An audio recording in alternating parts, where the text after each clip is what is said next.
numbers with Ray? Yes, it's fun with numbers. We're unplugging today, so. What you have in front of you is two pieces of paper. They're exactly the same. They have the numbers 1 through 60 on them. And what I'm going to have you do, I'm going to give you 1 minute. And if you got your pen, everybody got your pen? And there's prizes here. When I say go, what I want you to do is circle them in order 1, 2, 3, 4, all the way up to 60. Ready? Go. Circle them? Yep. Circle Okay. any number? In order. You didn't say that. You'll notice that those numbers are all over the place. You know, just like a lot of businesses, they have numbers. They have all kinds of numbers. They have the numbers in their bank account. They have, you know, their receivables and payables and profit and loss, assets and liabilities. And Damn it if I keep finding a way. most business owners are trying to make sense of their numbers, and they're usually a jumbled mess. They don't know what their numbers are, and they don't mean a whole lot. So they're just running around trying to find the numbers and trying to make sense of their business. And we're down to 12 seconds. 10, 9, 8. How we doing? Derek, you give up? I didn't get a copy. I'm helping Billy by staring at her real hard. Time's up. Under under pressure. All right, stop. Okay, how we do? No. Who got the most? I got 20. Bad rates. 24. 6, 7. 13. I got 15. 13? I got 2. Yeah, I'm just kidding. 24, the highest number? Okay. Congratulations. She's a baker. It's like a word find for me. $15 to Starbucks. All right. Thanks. Okay, now you got another piece of paper with the exact same thing. Now, in a minute, we're going to do the exact same thing. Don't start yet. Now, I want you to look up here. What if I told you those numbers go in a pattern? They go 1, 2, 3, 4, and then 5, 6, 7, 8, 9, 10. I could probably. Let's do it again. Let's ready to go. Hogwash.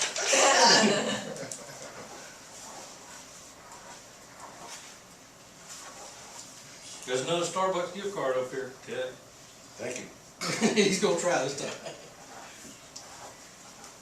Now, as I kind of gave you a pattern, just like businesses are putting, when they understand their numbers, what they mean and where they are, and it helps them find out how they're doing and manage a better business. And what I always say is, what you can measure, you can manage, and what you can manage, you can control. So, all these numbers in our business, we're trying to build a better business, right? And sometimes now, just like I told you, there's a pattern, and sometimes you need that outside eye to explain to you what these numbers mean. So we're down to 6 seconds. 5, 4, 3, 2, 1, 0. All right. How we do? 24. 36. 32. 44. Awesome. 45. Is that our high number? 45? Derek cheated. Look at this sheet. He cheated. Did he start on the other one, Billy? You just circled them all. No, he Is didn't. that our high number? Okay, $25 to start with it. All right, thank you guys for doing that. Now, a whole bunch of jumble numbers probably means not a lot to you, but how many of you are you baseball fans, or anybody baseball? How many of you ever read the book or seen the movie Moneyball with Brad Pitt? Yep. Yeah.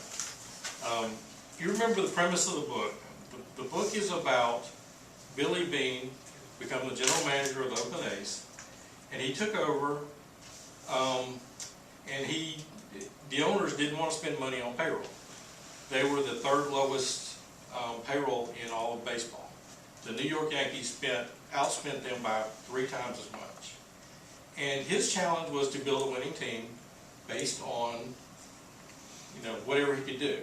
And there's a lot of numbers in baseball: home runs, runs batted in, batting averages, and all those traditional things that the scouts and managers, they all look at. And Billy Bean said, I've only got so much money to work with.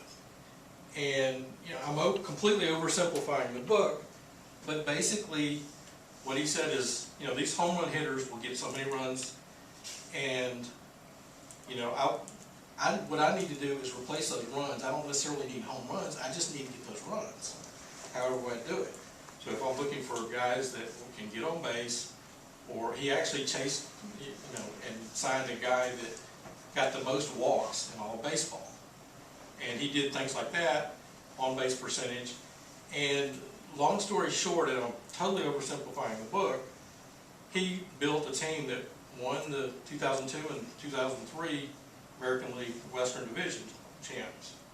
And in the process, he set a record 20 consecutive wins. And the book, there's a lot to be learned from the book, not just in baseball, but in business. That if you study the numbers, and he fought constantly with his own scouts, his managers, and, you know, in the end, he proved that if you look at the things and see the patterns, you can build, and, you know, Major League Baseball is a business. So he built a better business. Now, how does that translate? I want to kind of give you a real life example that I just kind of experienced and with one of my clients. Had a remodeling contractor. In 2012, he netted $18,000 profit. In 2013, he lost almost $175,000. And he came to me in March of April 14, and he said, "I'm weeks away from closing. I got everything I got in this business. I got to make it work, but I can't. I'm just sinking." And I said, "Okay, let's sit down. Let's take a look. What do you make the most money on? What's the most profitable stuff?" And he told me, and, you know, stuff like that. And he said, "I want to do more and more of these, and they're big dollars and make all this." And then I said, "Okay, well, you know, let's take a look at that." And we sat down, and I was like, "What's the least profitable?" He said, "Well, I do like kitchens." And what turned out after we sat down and looked at it was the fact that the things he thought he made the most on, he either lost money or made very low profit margins. And the things he made the least, he thought he made the least profit on, he was killing it. He was knocking it out of the park. So we kind of changed his mix up, and we were almost finalized with his numbers. And in 2014, on basically the same revenue, he is netting about $375,000 in profit. He's completely turned it around. Now, I can't do that for everybody, but a lot of times, just like, you know, all these numbers that mean nothing in a person's business, you know, when you have somebody that understands the numbers and can explain them to you and teach you how to manage your business around that, that can go a long way, because people know how to do the business they do, they don't necessarily know how to run the numbers. So with all that, basically, you know, what I hope you got out of this is so many people come to me and say, "I know how I'm doing because I know how much I got in my checking account." Or, you know, "I know how I'm doing, you know, I instinctively know how I do on these jobs." And a lot of times they don't know. They don't really sit down and pay attention to it. So what I want you to do is, as you're going out, you're meeting people in the chamber or whatever, if you ask somebody, you say, "How's business?" Instinctively, they're going to say, "Business is great." But ask them, if you would, as a start of the new year, what are you going to do different this year? You know, what are you going to do to make this a great year? So a lot of people don't know. And if they don't know, tell them to give me a call. Wade Carpenter, Carpenter Company CPAs. We are not Rarest Meat Guys. So I guess to wrap that up, if you would also, if you check in, just to help me out for tax season, if you check in on Facebook for me like you guys used to do, and you know, if there's any referrals, anybody's looking for a new accountant, you know, for businesses, appreciate the referrals. Thanks.